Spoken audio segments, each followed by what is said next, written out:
Hi, இப்போ நம்ம ரவை லட்டு செய்ய போகிறோம். ஓகேங்களா? பாத்திரம் வச்சாச்சு.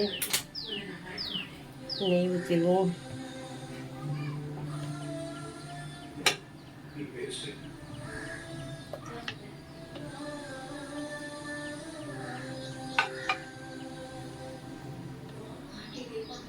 முந்திரி போடுவோம்.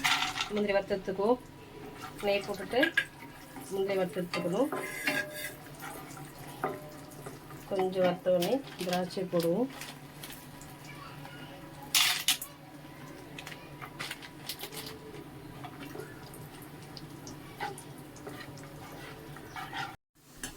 பொரிஞ்சிட்டு எடுத்துடலாம்.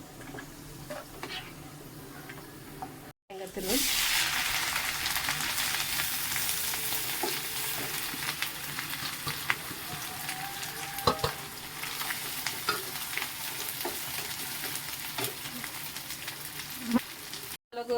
தேங்காய் அந்த அளவுக்கு பொரிஞ்சா போதும். எடுத்துருவோம். இதை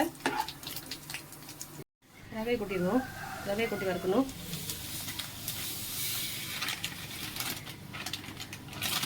கொஞ்சமாக அப்படி நெய் ஒரு ஸ்பூன் அளவுக்கு எடுத்து ஊற்றுங்க.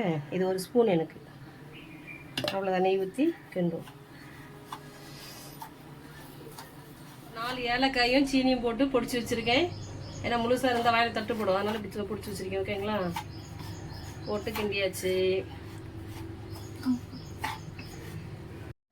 1/2 கிலோ ரவை போட்டிருக்கோம். 1/4 கிலோ சர்க்கரை போட்டால் போதும். ஓகேங்களா? 1/2 கிலோவுக்கு 1/4 கிலோ ரவை போட்ட 1/2 கிலோ ரவை 1/2 கிலோ ரவை 1/4 கிலோ சீனி போட்டால் போதும். போட்டு கிண்டிடுவோம். இது கூடயே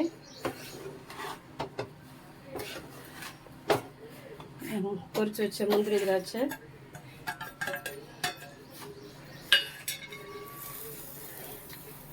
தேங்காய்,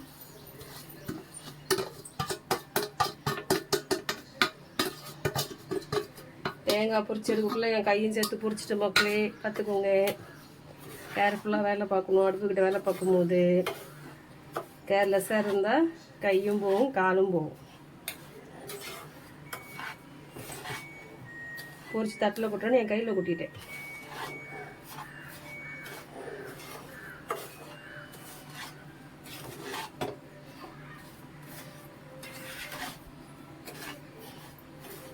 காய்ச்சி ஆற வச்ச பால் வச்சுருவீங்களா?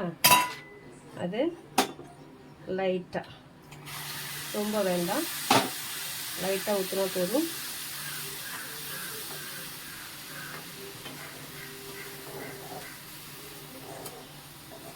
கொஞ்சம் ஆற விட்டு நம்ம உருண்டை பிடிப்போம். ஓகேங்களா?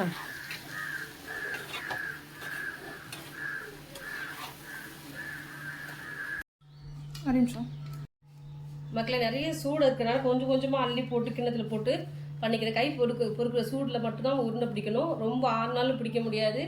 ரொம்ப சூடாக பிடிச்சா நம்ம கைக்கு போயிடும். பார்த்துக்கங்களா? அதனால் பிடிச்சி வைக்கிறேன். இப்படிதான் உருண்டை பிடிக்கணும். கொஞ்சம் கொஞ்சமாக எடுத்து போட்டு கொஞ்சம் சூடு ஆறுக்குள்ளே கை பொறுக்கிற சூடு என்ன பிடிச்சி உருண்டை பிடிச்சி வச்சிடணும்.